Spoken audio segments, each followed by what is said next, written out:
Corinne Pitavi, bonjour. Bonjour. Bienvenue dans le Buzz Média Orange du Figaro. Je rappelle, vous êtes la directrice générale du groupe Express Roularta, d'ailleurs aux côtés également de Christophe Barbier, oui, qui a plus en charge directement, on va y venir, le news magazine L'Express. C'est une filiale du groupe belge média Roularta qui édite également l'entreprise en France, l'expansion ou un grand pôle, on va dire, qui cible les féminins sur la presse décoration et d'art de vivre. Et pour évoquer votre actualité, celle de l'Express, je vous propose de découvrir le chiffre du jour. 436 702 exemplaires, c'est la diffusion France payée de l'Express en 2010 selon le JD, donc qui contrôle la diffusion de la presse en France, en léger retrait de 0,8%. Demain, l'Express sort une nouvelle formule. Est-ce que le News Magazine avait vraiment besoin d'être revitalisé ?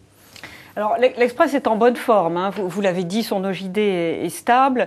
Il sort d'une année où il y a eu un très bon rebond publicitaire à plus 14,5%, grâce aux news, mais aussi grâce à l'Express Style, qui est son supplément féminin, qui rencontre quand même un vrai succès. Bon, cela étant, quelle marque n'a pas besoin de se remettre en cause, en particulier aujourd'hui. L'Express doit s'adapter aux nouvelles manières d'informer, sous le coup, évidemment, de l'arrivée d'Internet et de toutes les formes de supports digitaux. Le monde bouge énormément, de façon absolument radicale en ce moment. Raison de plus pour se poser évidemment la question de son positionnement et de sa fonction.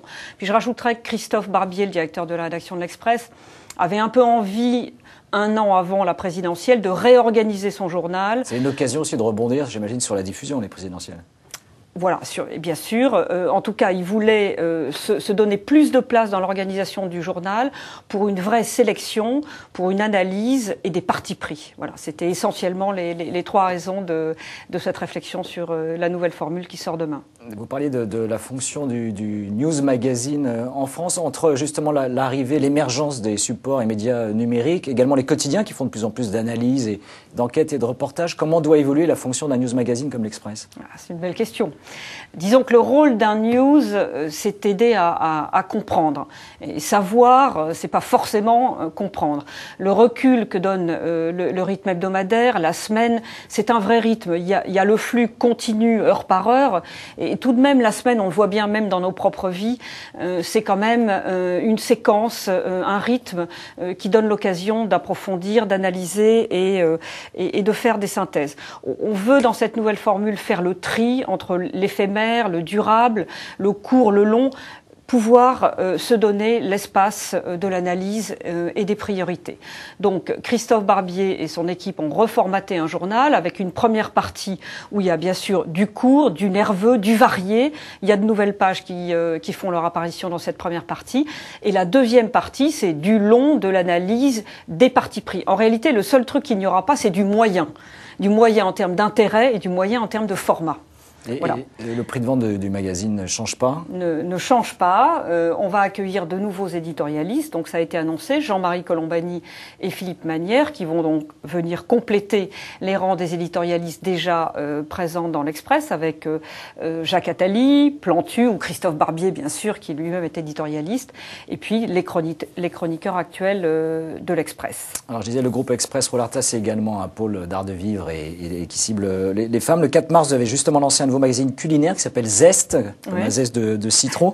Il paraîtra, je crois, tous les 2 mois. Est-ce qu'on peut encore innover dans ce marché de la presse cuisine qui a l'air quand même très saturé ? Bien sûr, bien sûr. En tout cas, nous croyons à notre concept parce que nous avons initié dans Zest, Cuisinons simple et bon, qui est la baseline, un ton nouveau, beaucoup plus décontracté, beaucoup plus décomplexé.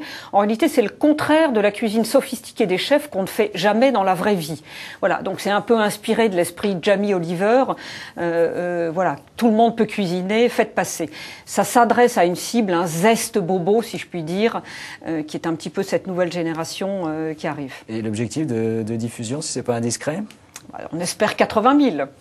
Alors 80 000, on parle également sur la cible des femmes. Je rappelle, vous êtes éditeur de Maison Française, Maison Magazine, toute la famille des titres Maison Côté Sud. Alors je les cite, Maison Côté Sud, Maison Côté Ouest, Côté Est, et également Vivre Côté Paris. Alors là, également la presse déco, on a l'impression qu'il y a une saturation du nombre de titres, et pourtant vous lancez quand même quasiment de nouveaux titres chaque année. Alors, c'est un marché qui est riche en nombre de publications, mais ça veut dire que ça plaît, comme dirait l'autre. Bon, il faut reconnaître qu'il y a eu un ralentissement du marché qui est essentiellement lié à la baisse des transactions immobilières et à la construction. voilà, moins il y a de réemménagement, moins il y a de rééquipement ou de décoration. Voilà. Donc il y a ce petit ralentissement. Pour autant, comme vous le soulignez, on n'a pas baissé les bras. On a lancé Côté Paris en 2008, qui a trouvé sa place, son marché lecteur, et qui vient s'inscrire évidemment dans cette belle marque des côtés. En 2009, on a lancé 2 titres spécialisés, Vivre côté cuisine et bain et Vivre côté terrasse et jardin. Donc, au fond, des spin-offs aussi des côtés, mais sur des logiques de projet.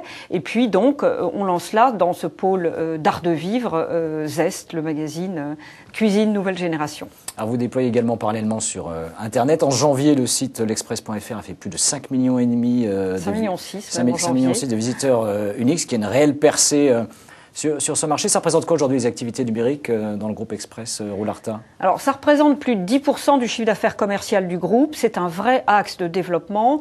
On est effectivement content de notre audience en janvier. Elle faisait suite en décembre aussi à une audience à 5,5 millions. Février devrait être bon grâce à l'actualité internationale. Donc on a eu de bons chiffres semaine après semaine. On a un vrai axe de développement. On veut poursuivre le développement sur le digital, bien sûr. En cherchant la fidélisation dans notre audience et puis évidemment pouvoir proposer des points de contact sur tous les supports digitaux. L'Express est déjà présent sur les applis iPhone, iPad, Android, Windows 7, donc c'est un axe de développement capital. Qui va donc se poursuivre. Merci Corinne Pitabi donc d'être venue dans le Buzz Média Orange du Figaro et nous nous retrouvons dès demain avec un nouvel invité. Merci encore et très bonne journée. Merci. Thank